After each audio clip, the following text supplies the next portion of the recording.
This session is first introducing the festival as the whole event, quite briefly.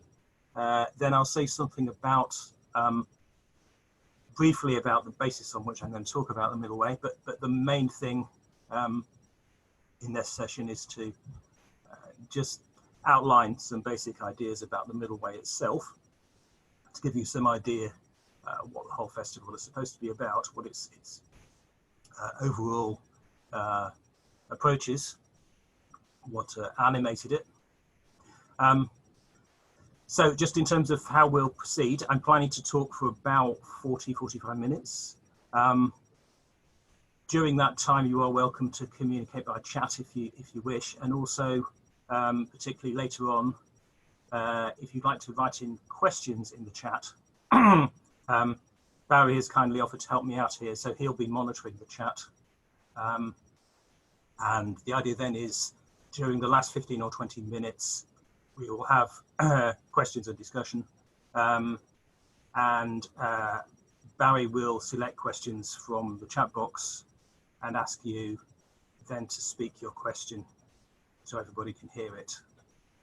Okay, so just to clarify, anyone who's come in recently, you will be muted most of the time to avoid feedback, but you will be able to unmute yourself if necessary, and obviously to ask questions or to contribute later on. Okay, so something about the festival as a whole to start with. So the question, the festival really arose from the podcast series that Barry has been running since 2013 now for the Society, so the Middle Way Society podcasts. And he's interviewed more than 150 people, I think, or had more than 150 podcasts in that series, interviewing a wide range of people from different kinds of traditions and disciplines. And all of those people offered different angles on the middle way. So our initial idea in running the festival was to get some of those people together really and see what would happen, to compare different angles on the middle way, because there are lots of angles from lots of different points of view. So it arose out of the podcast, and just an aside there, if anyone's interested in volunteering, Barry really needs help with editing the podcast, so get in touch with him if you're interested in that. Okay, now when we decided to launch the festival, it started off with speakers from the podcast, but then we also added in some practical workshops, so that Tai Chi and yoga and so on, with the idea of catering for different conditions and needs, and making the point that the middle way is not just about theory and discussion, it's also about practice with the whole body. Now, obviously, when we moved to a virtual format, as we're now forced to do, that became a bit more difficult. But certainly some of our trainers for embodied disciplines decided that they would be willing to offer something over Zoom. So we're glad that they've managed to do that, and that's also part of what we're doing over this weekend. Okay, so to move on then to say a little bit about the middle way, I'm going to share with you a PowerPoint, which I hope you'll be able to see.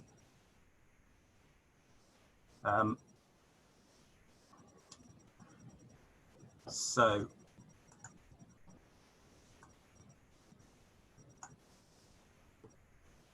yeah, so I'm going to be asking the question really, what is the middle way? Now, I have my own distinctive take on this, what the middle way is. It's more or less obviously the general take that the society is founded on.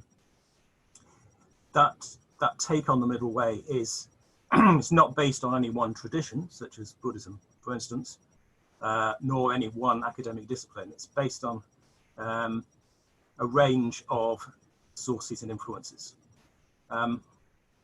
So the first thing I want to show you really is just a quite complex diagram which I'm not going to talk about in any detail, but this is just an attempt to briefly give you an idea of the range of different influences and approaches that can feed into our understanding of the middle way. So I called this an emerging consensus, not because all these areas of life, different disciplines or traditions necessarily always have a middle way point of view, but because you can find it in all of them. And I think particularly at the forefront of thinking in those areas. So there are a lot of influences, I think, in terms of the middle way, not only from Buddhism, obviously, but also from psychology, particularly from some areas of philosophy, particularly more pragmatic and Pyrrhonist forms of philosophy, and also from the philosophy of science. So there are things that can contribute strongly to the middle way. There's also neuroscience, so we've got Ian McGilchrist contributing to the festival this weekend, who will talk a lot more about that. We've also got a whole embodiment movement and systems theory, particularly, which can all contribute to our understanding of the middle way.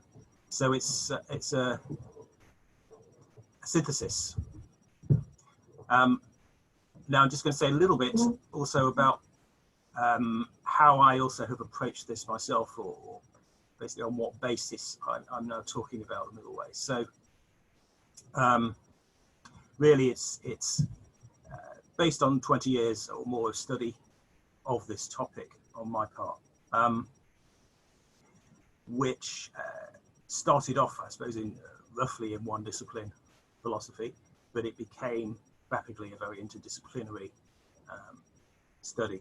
And it was also closely related to practice at every stage. So I started off with practical interests and motives, and they have continued to animate my understanding of the middle way and be its basis.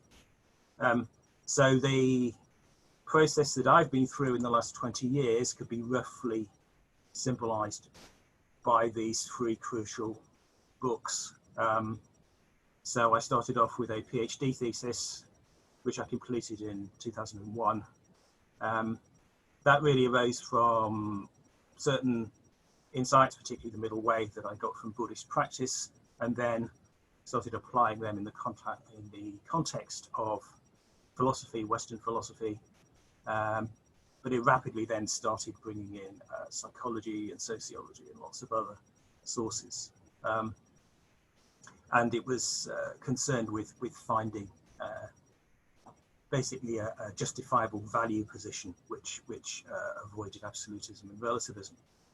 Now, the second phase was an elaboration of that. So that can be typified by the Middle Way Philosophy series, which was in 4 volumes, which was an elaboration and revisioning of the approach I developed in my thesis. And that brought in a lot more psychology and neuroscience as well. So that remains the fullest statement of my approach to the middle way. And then the final phase is just being illustrated there by the Buddha's middle way, as it's a sort of an application really of the middle way philosophy approach to some specific traditions and disciplines, so particularly Christianity, Buddhism, and forthcoming stuff on Jungianism. So those have been published by Equinox, particularly the Buddha's middle way. So I've been moving from initially self-publication into a more respectable published status. Okay, so that's a little bit, I'm not going to say any more about that for now, but to give you some idea where I'm coming from and what this is based on. But the most important thing is to talk about the middle way itself. So a few things to head off to start with. So some common misunderstandings about the middle way.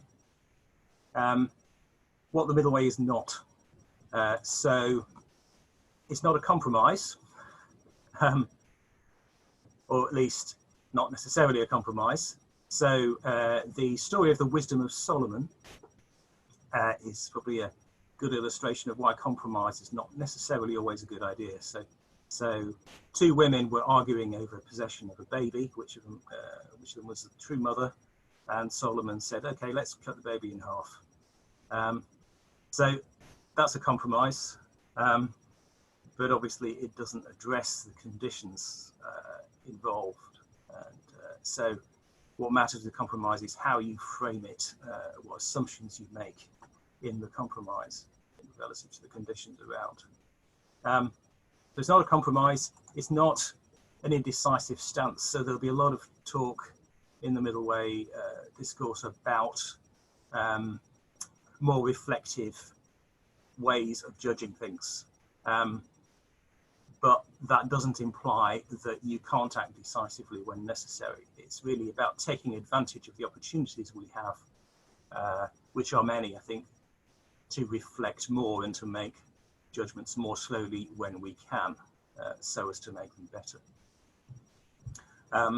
But that's not to deny that there are emergencies. And as I've already mentioned, really, it's not just a Buddhist idea, although one can say a lot about the Buddhist origins of the middle way. It can be found in all sorts of other places, usually implicitly, but sometimes also explicitly. So, for example, Jung's Red Book, which I'll talk about in a session late on Sunday, contains the explicit idea of the middle way from a completely different source. Okay, so yeah, the middle way then is I mean, it's apparently simple in some ways to get the basic idea of it, but its implications are vast and complex and radical. Its explicit discussion of it, in my experience, is quite rare. But it is often found partially and implicitly in all sorts of places. It's also quite easily appropriated by other ways of thinking. So it's quite possible to use the term middle way without actually judging things in a middle way. Sorry, pardon the duplication there. So I want to go on next to what I think are four basic characteristics of the middle way approach, which are distinctive of it in the way in which I'm talking about the middle way. And those might help to differentiate what is the most helpful version of the middle way, let's say, from any others. So I'm going to argue that the middle way has these four characteristics. It's practical, it's universal, it's judgment focused, and it's error focused. So it's practical. By practical, I mean several things really. So it's judged by practical criteria. So that means the ultimate question is, does it work? That doesn't mean practical in a narrow or short-termist sense, but practical in the longest sense of the term practical. It's practical also in the sense of starting with our individual or social embodied situation. So the middle way starts where you are. So there's somebody who's not muted there. If you wouldn't mind muting yourself, that would be really helpful.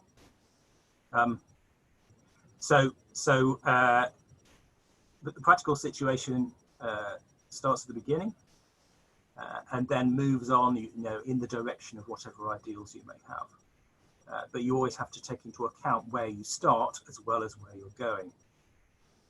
That's one sort of basis of practicality. Another aspect of the practicality is not making unnecessary assumptions. So we don't need to know about ultimate causes of things. We don't need to know about supposed realities. We don't need a total explanation of anything in order to be able to make practical judgments about the best way forward in any particular situation. So quite often, if we go too far into those other sorts of questions, then we just distract ourselves from the practical importance. Okay, then the middle way is universal. Now, by universal, I don't mean having a sort of top-down belief about how everything is and how everybody is, which we then apply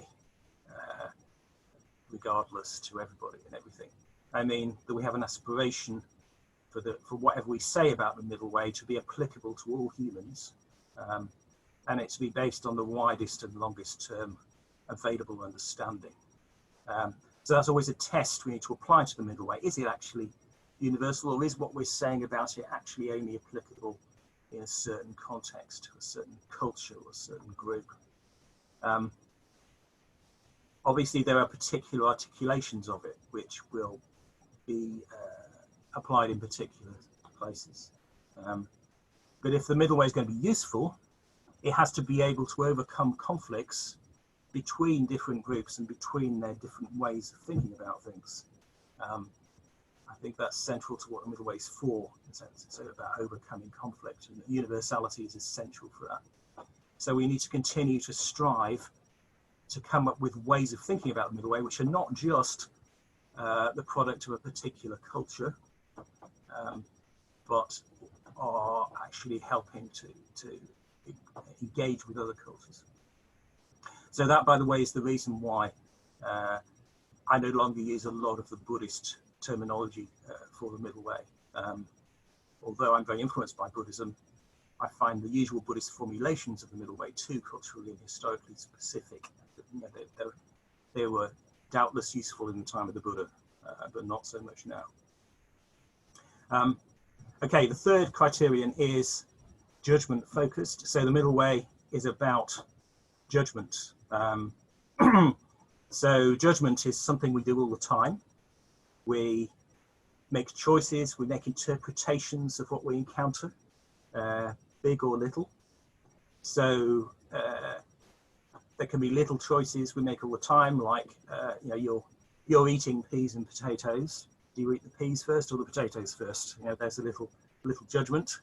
What order do you exactly? How do you eat your peas and potatoes? Now, that may be largely unconscious most of the time, but we can bring awareness to it if we wish. We also interpret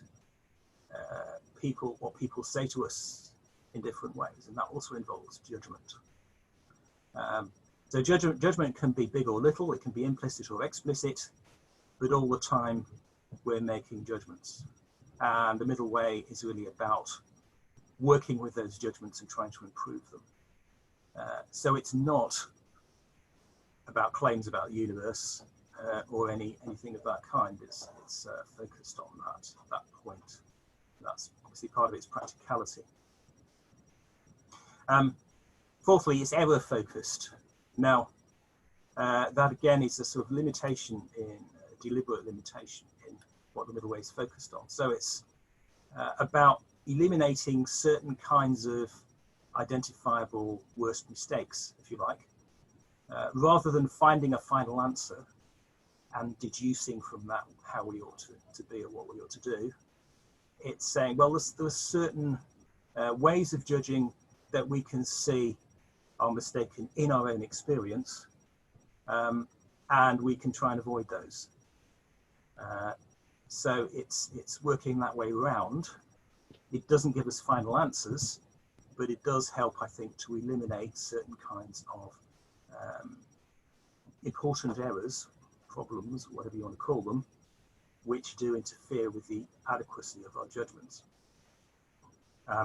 So those errors are identifiable in experience, but only with the benefit of reflection and time. So, for example, if you were talking to somebody one day and then the next day you had a reflection and you thought, oh, maybe I was a bit narrow in what I assumed about them, then you've recognized your own error in your own experience. That's not a deduction from some kind of big theory about the universe. That's you recognizing an error in your judgment. Okay, so that's just a kind of framing, I guess. It's a way of avoiding any kinds of misconceptions about the middle way and sort of thinking about it in the right context, as I would see it, that it's basically, the first one of these is the most important. It's a practical approach. So the middle way is a principle of judgment. So if you take nothing else away from this session, I'd suggest that. So it's a principle of judgment, not a claim about the universe.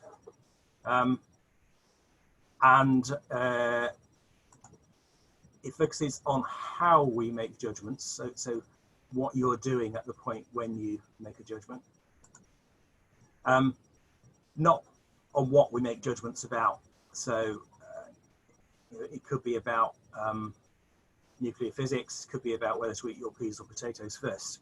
So there are all kinds of judgments, but it's how you make them in the sense of how much you reflect, how many options you're aware of when you make the judgment, what sort of mental state you're in when you make that judgment, that makes the difference to how good that judgment is in a flexible way. So it's not really, middle way isn't specifically concerned with one kind of topic. It's applicable to every topic. So the middle way is an avoidance of absolutes. That's the nature of the principle. So wherever practicable, or whenever practicable, we try to avoid both positive and negative absolutes. I'll say more about the positive and negative bit in a minute. But perhaps the next thing to make clear is why are absolutes a problem?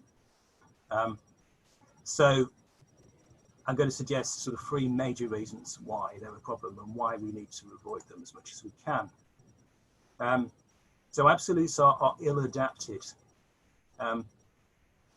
So yeah, perhaps I should briefly try and define absolutes. So absolutes are any judgment you make where you assume that you have the whole story, where you assume that the words you're using to describe whatever it is that you're judging about tell you the total truth or falsehood about what you're thinking about.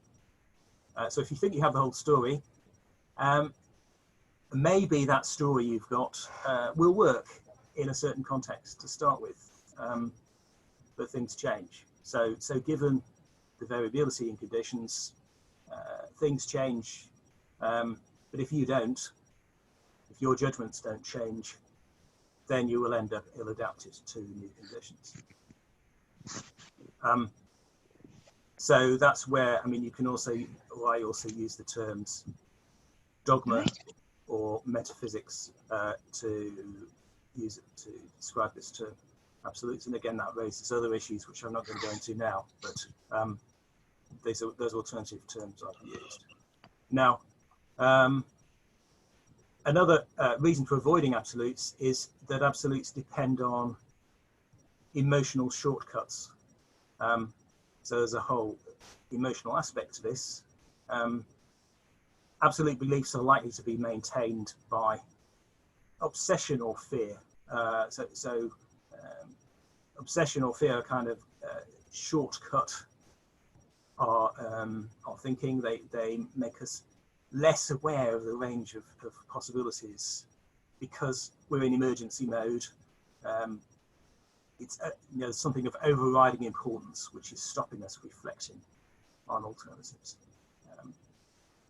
So if you're in a state of panic, for example, whether it's about COVID-19 or anything else, then that stress is likely to narrow your thinking.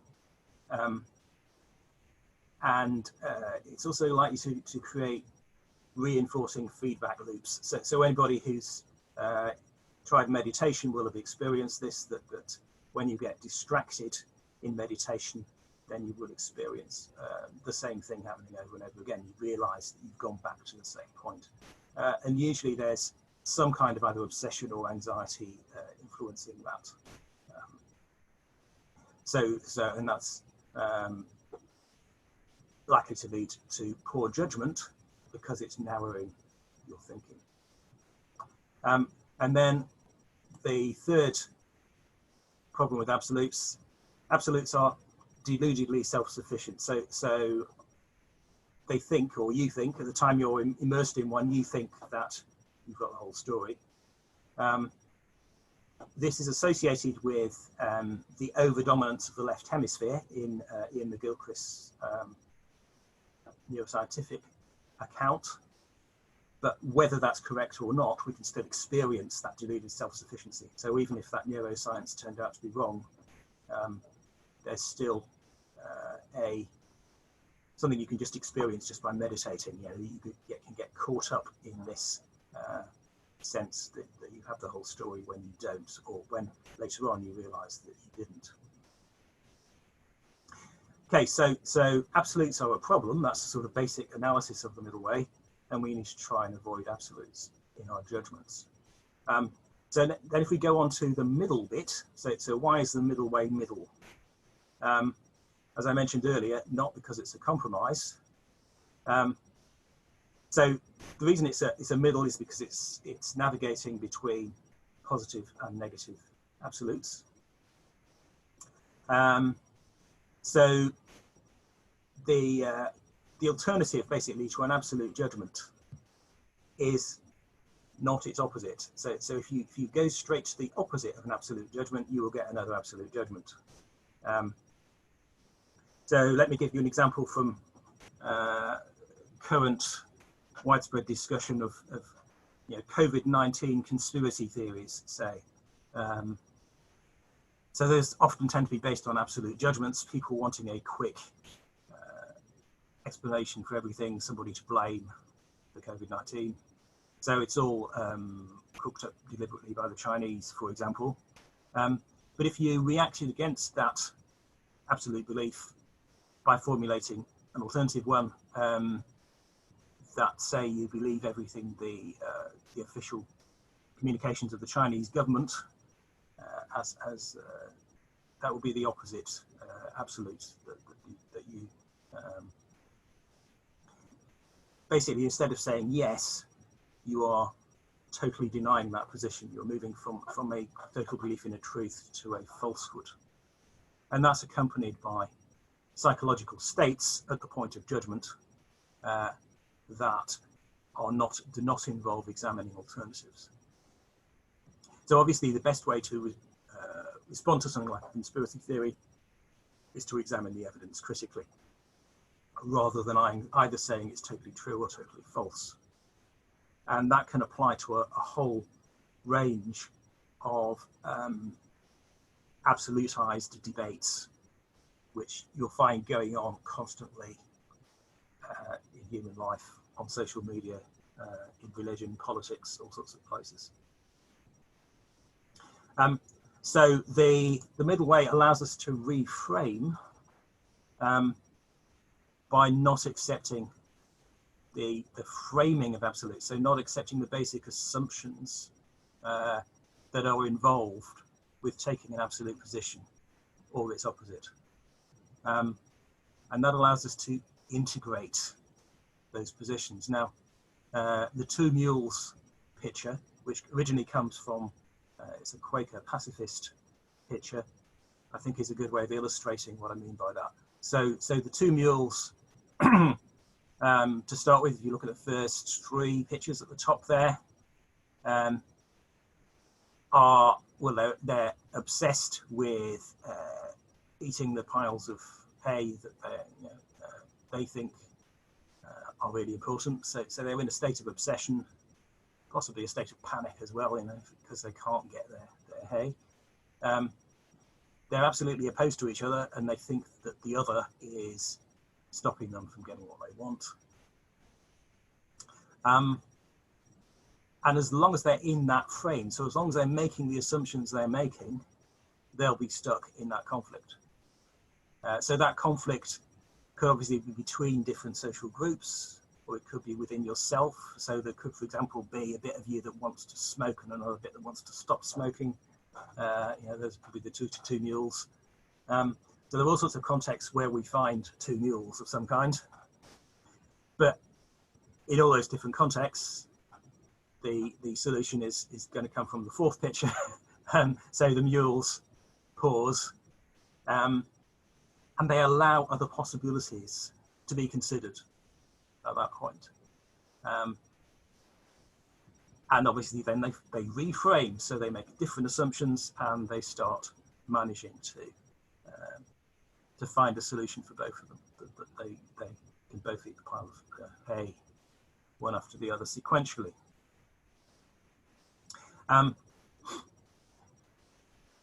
Okay, so absolute assumptions can lie behind any judgments that's being made, and I hope maybe over this weekend you'll see lots of other examples of where you can apply that kind of thinking. But the middle way is just a general way of describing how we can avoid that kind of conflict, internally or externally. Okay, now I've come up with an analysis of the middle way, what the middle way implies, in 5 principles. So I'm not going to have time to say very much about each of these, but I'm going to briefly introduce them. If you want to find out any more about any of these after the session, then if you look on the Middle Way Society site under media, there are introductory videos, and the introductory videos are formatted in relation to these 5 principles. So there's one on each of the principles, and then there are more detailed videos unpacking elements of each of them. So the first one, starting on the left-hand side of the star, is skepticism. So skepticism consists, well, of a set of arguments that you can use to cast doubt on any belief. So that's passed down in traditions of philosophy. For example, the Pyrrhonist tradition of Pyrrho of Ellis in ancient Greece. Skepticism basically involves the recognition of uncertainty. And I think it has been widely misunderstood in the sense that many philosophers have interpreted it as some sort of positive position, when all it's doing is pointing out that we don't have the whole story in relation to any particular belief that we may have. We don't have access to a final reality, they're called. And that's any skeptical argument should, if it's expressed in a helpful way anyway, should make it clear that we just don't know. We don't know in the sense of not being able to be certain, even though we can be practically confident about lots of everyday things, like the chair I'm sitting on is not about to collapse or something of that kind. But skepticism, importantly, applies to negative claims as well as positive ones. So our beliefs can be questioned. We can recognize uncertainty about the claim that something's not the case as well as that it is. So skepticism is a starting point when interpreted in that practical way. The next point of the star is provisionality. So provisionality, I think, is the implication of skepticism. So it's being able to change our beliefs because we recognize alternative possibilities. So if we hold our beliefs provisionally, then we do hold them and we can act on them. We are living practically in the world, making practical judgments. But we are also aware enough to be able to make different judgments because the alternatives are available to us.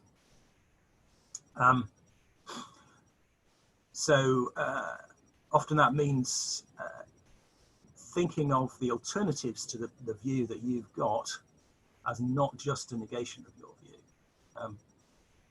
A classic instance of this is belief that God exists. Alternative to that, the mere negation of that is the belief that God doesn't exist. If you're trying to approach that provisionally, then you might start to consider, well, are there any other alternatives, any third alternatives to just this belief in which I'm placing so much of my security that God exists, or the alternative that he doesn't exist. You know, so that takes us into agnosticism, which I'll come to in a minute. Incrementality is the third point of the star. So this is about considering the qualities of things as a matter of degree, rather than as an absolute presence or absence. So, for example, you could apply this to responsibility of, say, criminals. This might relate to what Andy West will talk about later. So, you know, if you're talking about somebody who might have committed a crime, there's a tendency either to think, well, they were totally responsible for what they did, therefore they should be punished, or they're not responsible at all. The other extreme, that would be the negative absolute. If we're trying to think incrementally, then we take, you know, we're prepared to consider responsibility as something that can be a matter of degree about. Sometimes we might already do this habitually, but in other cases we might not have considered it. We might be automatically sliding into a presence or absence way of thinking. So incrementality is really just a prompt to think, well, could I think of this in an incremental way instead, and how might that help? Then agnosticism is letting go of a polarized pairs of absolute beliefs. So when you're faced with, say, something like free will and determinism, or God existing or not existing, or you must follow the rules versus breaking the rules, yeah, there were all kinds of opposed polarized pairs, and deliberately questioning those and thinking, well, what are the alternative possibilities if we reframe this discussion?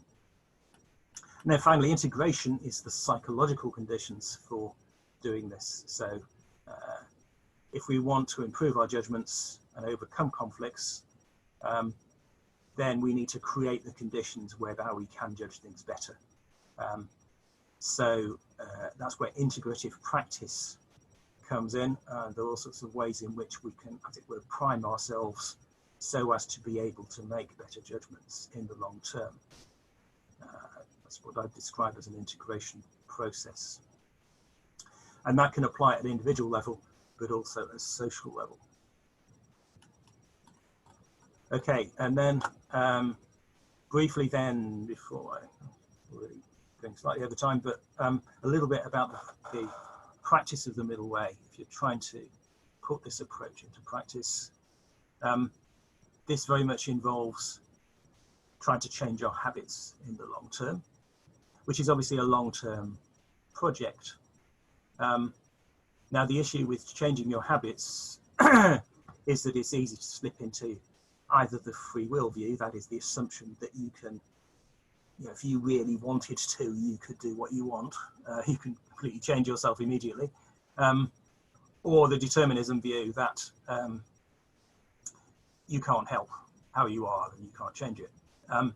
So avoiding both of those absolute views about changing your habits involves obviously taking both your habits and the wish to change them into account and balancing the two. The image which I find quite useful that comes from the psychologist Jonathan Haidt is that of riding an elephant.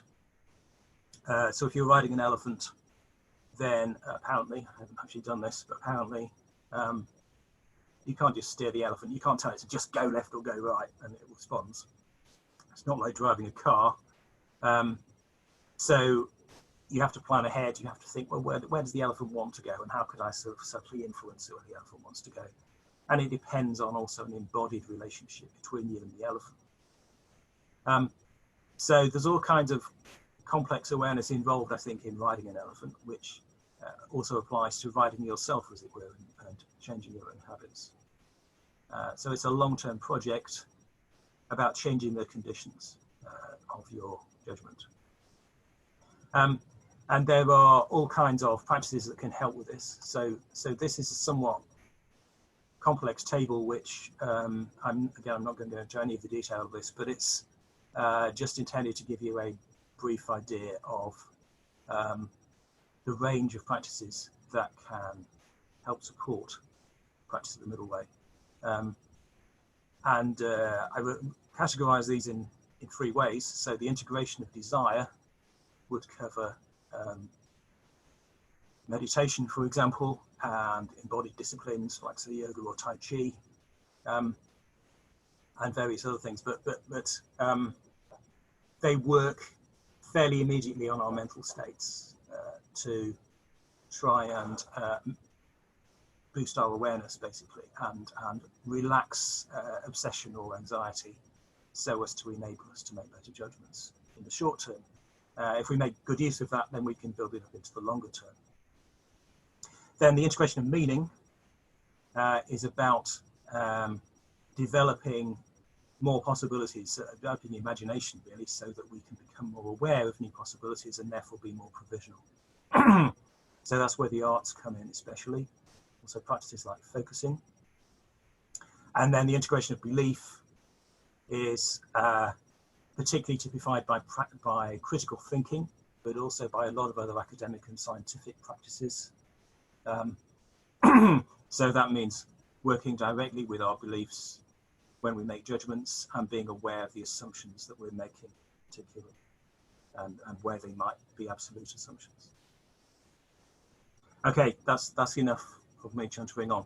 So I'm going to stop sharing this PowerPoint. I will, excuse me, I will post this PowerPoint on the forum on the Middle Way Society website after this. So you will be able to examine it more closely if you didn't get some of the details. Also, we'll have some questions now, but if your question is not addressed, do feel free to raise it there. So I'm hoping that we can have some discussion following on from the festival, just involving people who've been at the festival, using the Middle Way Society forum, Middle Way Society site forum facility. So there you just need to go onto the site and click forum and festival discussion on the right hand side. Okay, so Barry, have you been looking at questions? Just a couple come in so far. There's one from Blue Harpo about religion. Blue Harpo, would you like to just unmute yourself and ask Robert the question?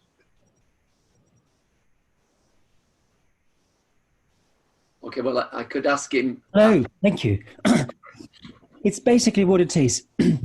Is it fair to consider religion as an absolute? Okay, that's it. Okay, yeah, no, will be my answer. So that's one of the things I didn't have time to say much about, but it's very much a big interest of mine. You'll see that if you look at my recent books on Christianity or Buddhism. So religion is a complex phenomenon, and religious traditions like Buddhism or Christianity, for example, are very complex, and they involve some absolute beliefs, and they involve lots of other things. So they involve traditions of practice and social groupings, and all kinds of sources of inspiration, symbolic or archetypal sources of inspiration, as well as absolute beliefs. So some people, well, many people in fact, tend to assume that religion is by definition absolute.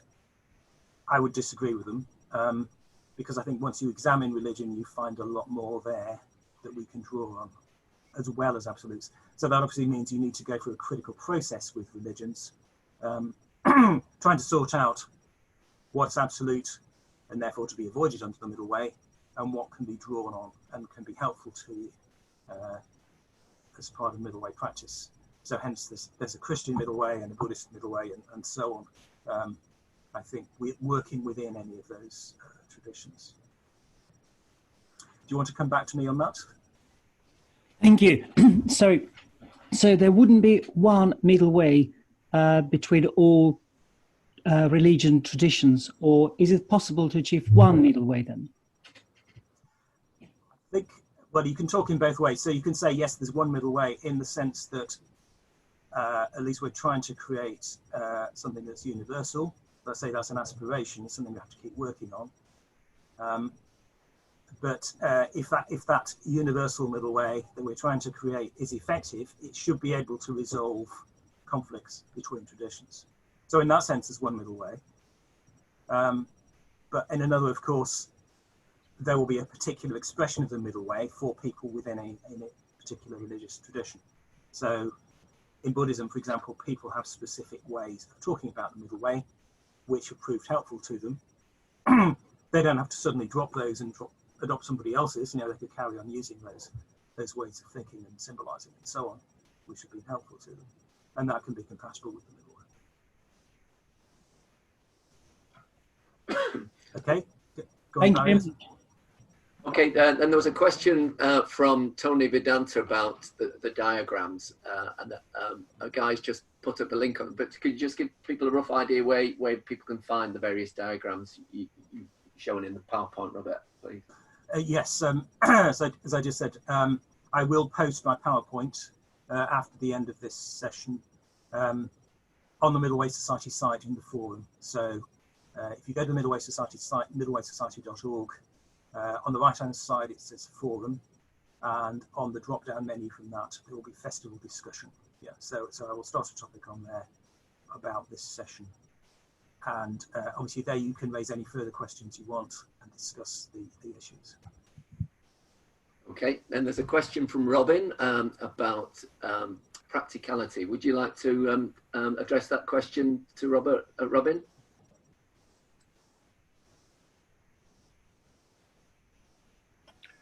Yes, hiya. It was just that I didn't quite grasp the practical aspect of the middle way. Just wondering if you could redefine that for me, please. Okay. Well, the sense in which the middle way is practical. Yeah. Yeah. Okay. Well, the middle way is practical in the sense that it's judged by practical criteria. So how do we know what the middle way is? Yeah, so I'd say that's does it work, but does it work in a long-term and sustainable way? Yeah. So it's practical in that sense. It's also practical in the sense that it starts where we are in our practical situation, whatever that is. So it's, again, if it's universal, it should apply to anybody in any situation, should be able to judge things in a more or less middle way that's adequate to that situation. Does that make sense? Yes, that's good. Thank you. Right. Okay, and there's a question from Andrew about insecurity. Andrew.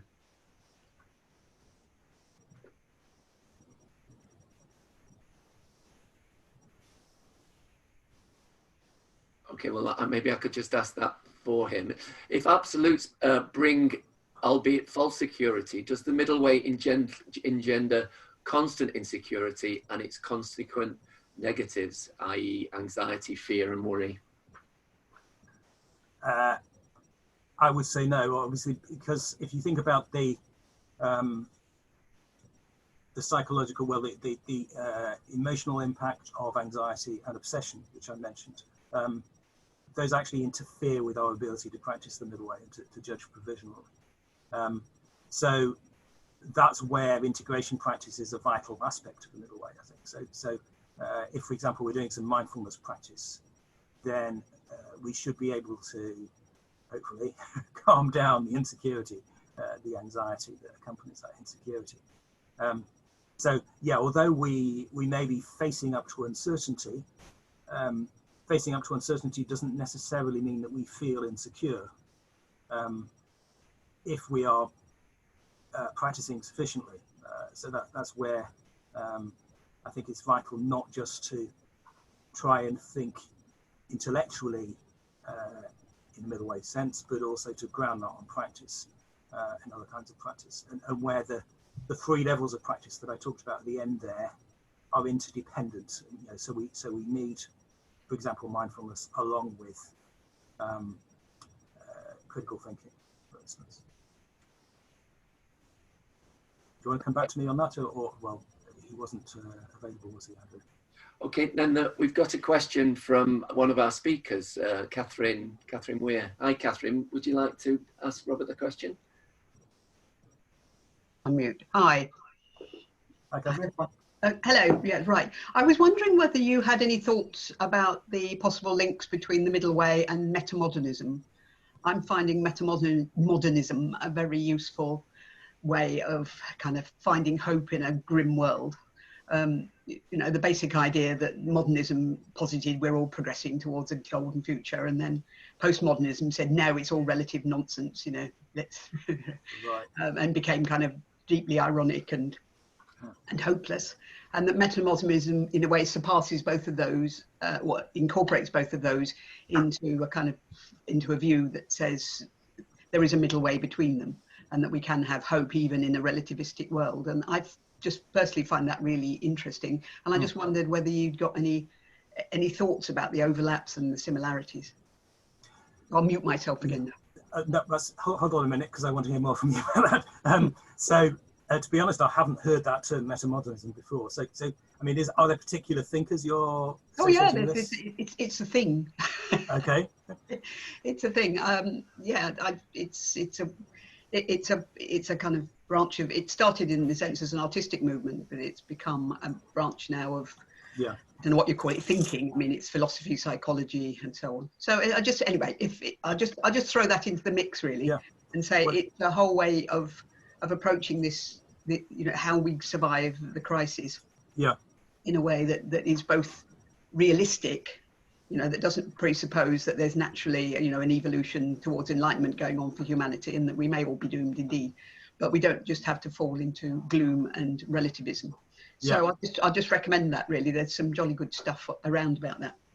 Good. Okay. Well, if you can let me know some names or sources afterwards, that would be really helpful. Yeah. Well, it might be a good link for the society, because I think what you're saying is very similar. Okay. I hope that wasn't a useless question then. No, not at all. That was helpful. That just to add actually there, that I mean that sounds like an example of the emerging consensus, which I talked about at the beginning. Yeah. So I keep coming across new things, and people say, "Oh, well, that's like such and such," and so on. I'm constantly amazed at how much there is around. And then usually when I investigate it, I find some things that I feel a middle way and others that are not. But it takes obviously some application to find that out in any one case. So I certainly reserve judgment on metamodernism until I find out more about it. Great. Okay, and there's a question from Howard about veganism. Howard? Hi there, can you hear me? Yep. All right. That's what it is really. Given the position of veganism, is it an absolutist thing in that, you know, they seem to be saying, well, it is always wrong, you know, for ethics, morals, diet, whatever, to eat meat and other things. So is it absolutist to hold that position? I think if you said it was always wrong in all circumstances, then yes, like any other moral rule, it will be an absolutist position. But as I mentioned at the beginning, I think it's the approach of the middle way is it's about addressing conditions. So we address conditions more effectively by ruling out the absolutes before we make a judgment on the basis of the evidence available to us. So personally, my position is that I'm a non-absolute vegan. So probably 99% of what I eat is vegan.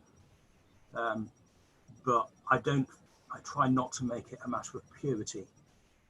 So I think that the overwhelming weight of evidence suggests to me that vegan eating is better.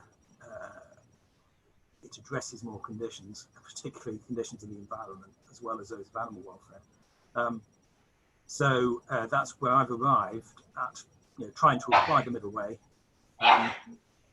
Yeah, but obviously it is quite possible to be a militant vegan who is absolute about it, and therefore, you know, can get into very polarized debates with people about it, which end up alienating people rather than addressing the issues. Okay, I was thinking as well about the practical application of, in the sense that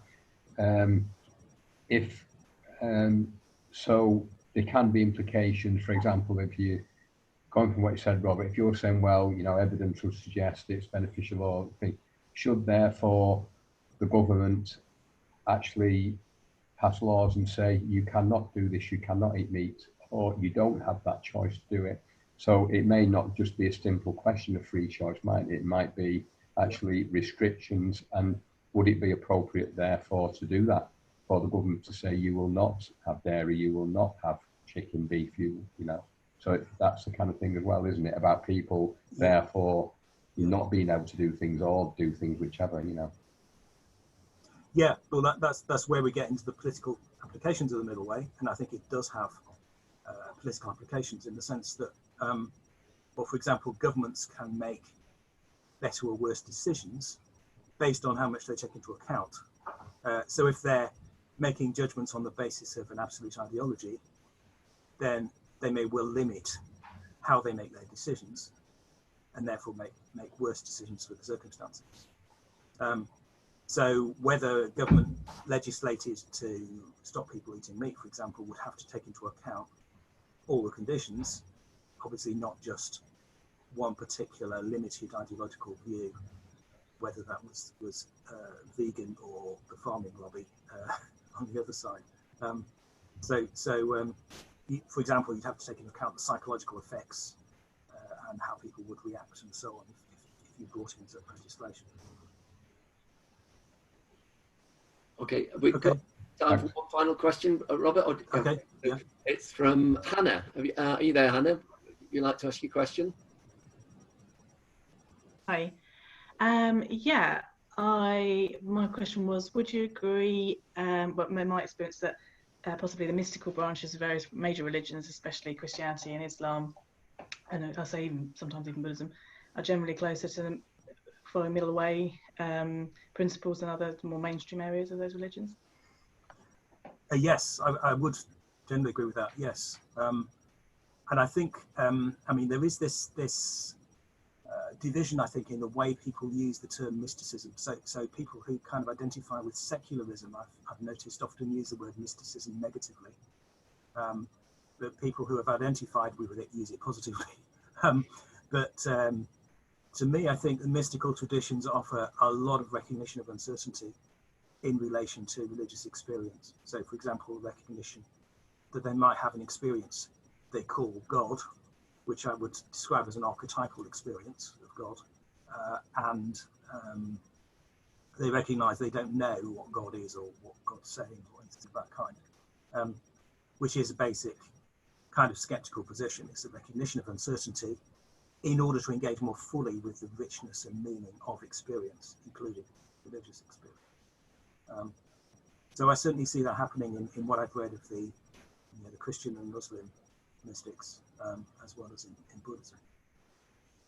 Do you think that reflects? So yeah, do you think that reflects more that those branches are more interested in the experiential nature of and having a personal relationship with whatever you want to call it, with something larger than themselves, rather than that being necessarily a more left-brain analytical cognitive process? Certainly, yes, yeah. So getting beyond that over-dominant left-brain perspective, the assumption that you have the whole story, that you know everything that's going on. And obviously that can apply to secularists who think they've got a complete rational explanation justified by science, which then excludes religious experience, for example. It can happen that way around as well as the religious dogma excluding kinds of experience. Yeah, in my experience, for instance, scientific materialism, I've had some interesting discussions on that. So. Yeah. Okay, so there's obviously a lot we could say about that. But, okay, so thank you very much to everybody who's asked a question there. I'm sorry that there's been very limited time, obviously, with a number of people to discuss questions, but do go to the forum if you'd like to ask any more questions or discuss the sessions. So I think we better stop there. But anyway, welcome to the festival as a whole, and I hope you will participate in more of the sessions, and I hope you'll find sort of themes from what we've been discussing now that you can apply and explore in relation to the other sessions. And I would like to invite you back for the concluding words on Sunday night, where I'm hoping to wrap things up. So there'll be a certain symmetry between this session and that final session. It's only going to be 15 minutes, but it would be good to have as many people as possible for that, to give some shape to the whole weekend. So thank you very much.